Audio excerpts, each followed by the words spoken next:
Hey everyone, and welcome back to the Retro Future. Elliot here. Today we're going to be taking a look at this absolute beauty. This is a Rip Curl GameBoy Advance SP. This was sent in to me by Christian, who is a viewer of mine. He said he picked it up for really cheap on eBay. It's only a 001. He did say it'd be a perfect candidate for an AGS 101, but I'm definitely going to keep it in the original condition. They seem to fetch for around 100 quid on eBay plus loose. So honestly, I really appreciate you sending this to me. He said that he bought it and it had some paint on it, and I was thinking maybe he thought it was just this, which is obviously just a part of the design, but actually upon closer inspection there's paint stuck in all of the sort of the crevices of the Game Boy. I'm not sure if you can see that there.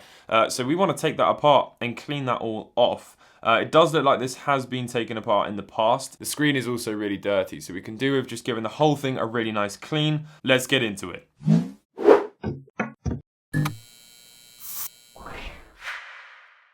So the first thing we need to do is remove the battery cover, which is done with a Phillips screwdriver. You may need to replace your battery. If that is the case, I'll leave a link to one in the description below. But this one looks like it's beginning to go. I don't know if you can see there, but it's sort of, you can definitely see it on this side, sort of beginning to bow a little bit, sort of bloated, I think is the way that people describe it. Another way to test is just by spinning it on your table. If it can do that, replace it or it will explode. It looks like our little water trigger thing is absolutely fine. So there's a little screw up here, which is a tri of the wing. In fact, all the rest of them are tri-wing. So go ahead and get your flathead and remove those.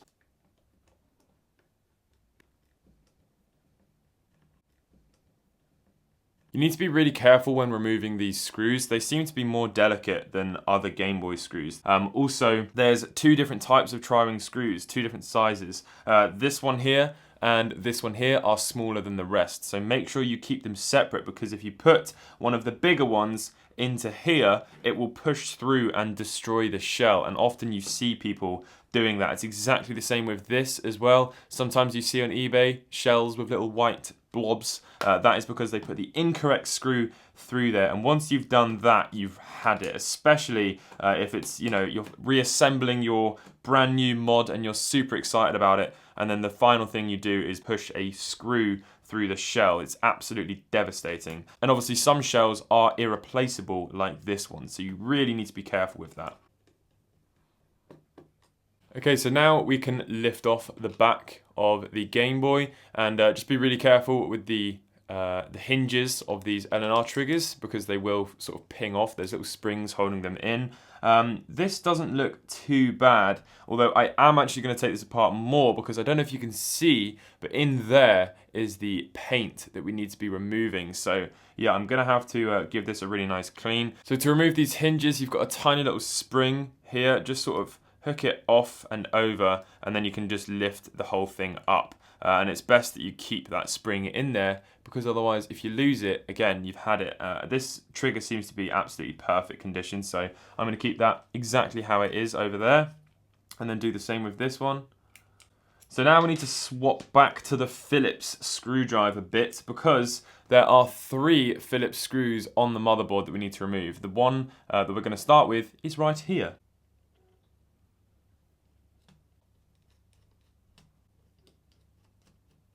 Okay, so we can remove the little power switch so that we don't lose that. Now this next bit is the most off-putting part and is rather tricky to achieve. So what we're going to do is we're going to open up the hinge like that, and then when we lift this motherboard up, you'll be able to see that there is a ribbon cable right there plugged into the Game Boy. Now what we need to do to release this ribbon cable is push up this little piece here and that piece there, and then that will release the whole ribbon cable. So I'm going to have a go at doing this. I recommend using some sort of a plastic tool so that you don't run the risk of damaging the ribbon cable. So here we go.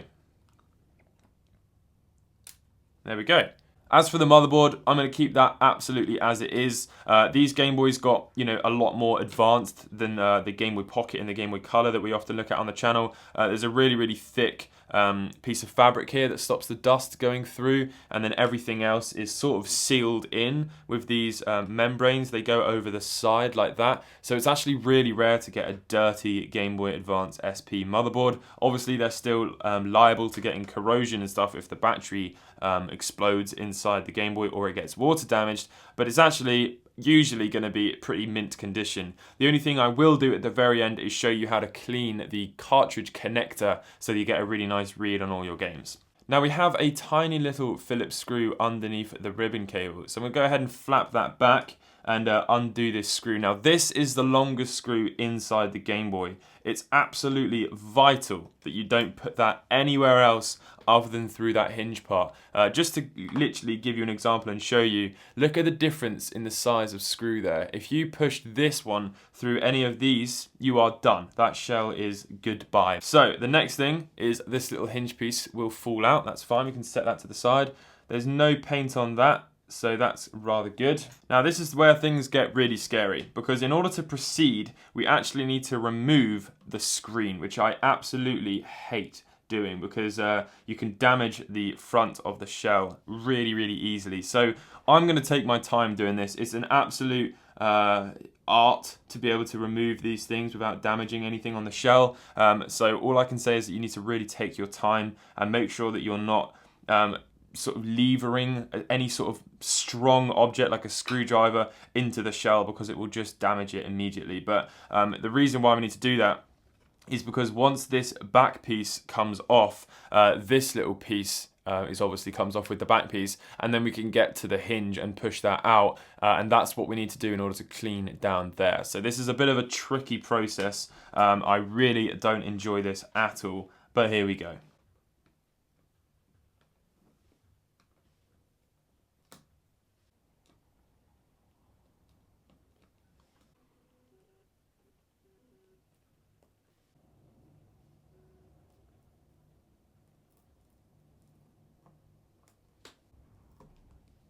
That was nerve-wracking, but I think I've managed to get all of them off with pretty much no damage at all. All of the edges are still nice and sharp, so that was okay, but horrendous because, yeah, it's just such a nerve-wracking process.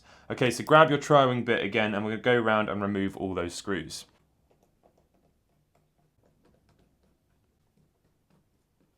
So once all those screws have been removed, fold the shell closed, and just make sure as you're lifting up that you're aiding the ribbon cable through the hole, just like that, and you can lift it off. So let's just lift the screen out. That's okay, we can give that a nice clean. And yeah, so we can see some of the paint across the bottom here and here.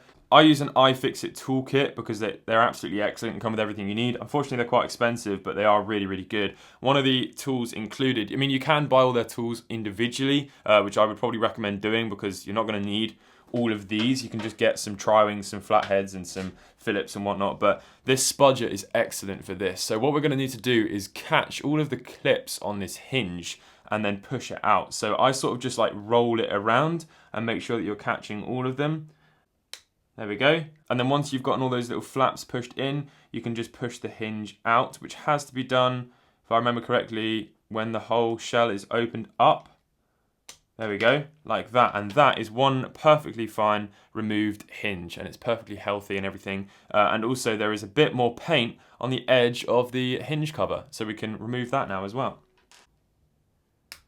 Hopefully you can see what I'm talking about there. And then you need to open up the shell and just poke it out like that.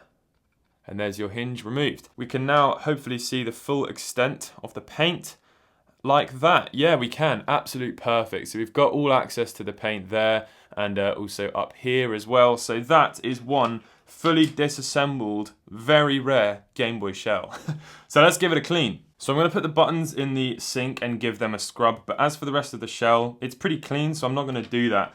We just need to clean all of these individual pieces and make sure all of the paint is off them all. So for that, I'm going to use a little bit of isopropyl alcohol and some cotton buds or Q-tips or sticks with fluff on the end, wherever you are in the world. I always get told off for saying the wrong thing. So let's take a little bit of that. Make sure it's not too wet, because I don't think isopropyl alcohol on plastic is ever really a good combination, but we're just going to do it very lightly, and it's also in the crevices, so if there is any sort of slight change to the finish of the shell, you're not really going to see it, but you will see the paint. So let's see what happens when we just do that and rub it across there. Oh, the paint is actually coming off.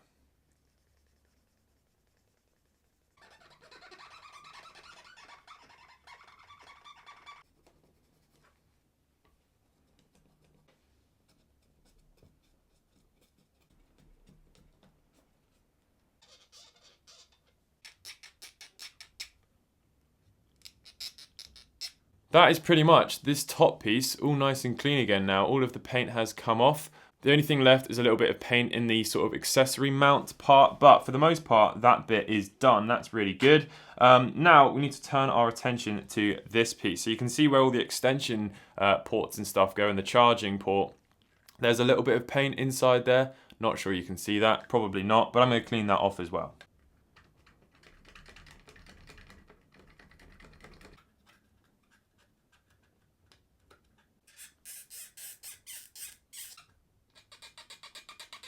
So the final part to remove some paint from is here, and then all the paint has gone and we can reassemble it, which is very exciting.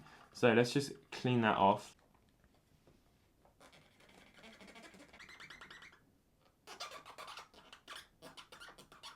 Okay, that's good. Right, we can pretty much just reassemble the whole thing now. We managed to remove all of it. It looks pretty minty now. I'm just going to give the buttons a clean and reassemble the whole thing, which I'm going to do in my usual montage fashion.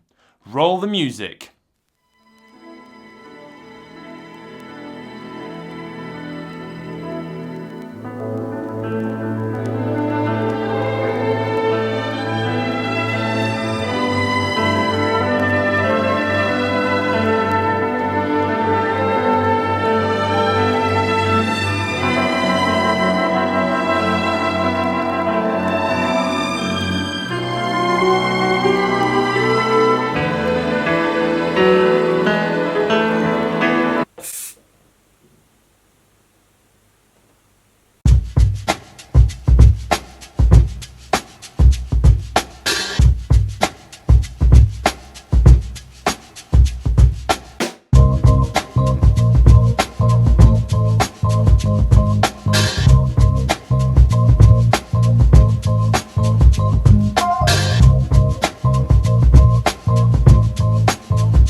And there we go, the Rip Curl Game Boy Advance SP. For the most part, I have removed all of the paint. I removed a tiny little bit more off camera, and it's now looking absolutely brand spanking new. I'm really pleased with how it's turned out.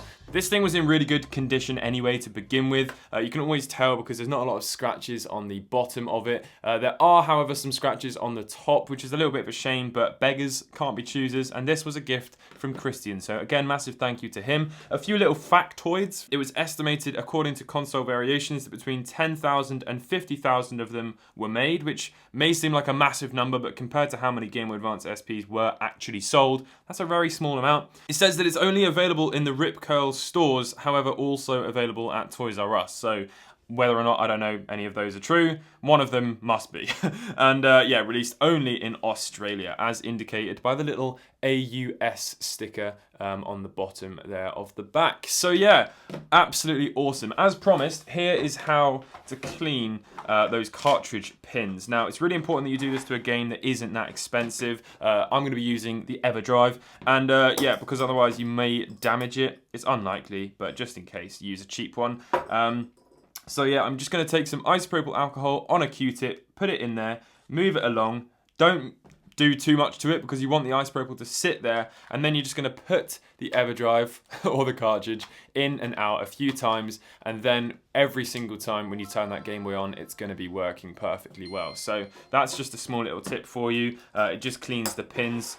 Obviously, this is an AGS 001 screen, and compared to the AGS 101 and the IPS screens that we're typically looking at on the channel, this looks pretty diabolical. But in really good lighting, it's still pretty decent. So yeah, let's have a quick game. He's in first place!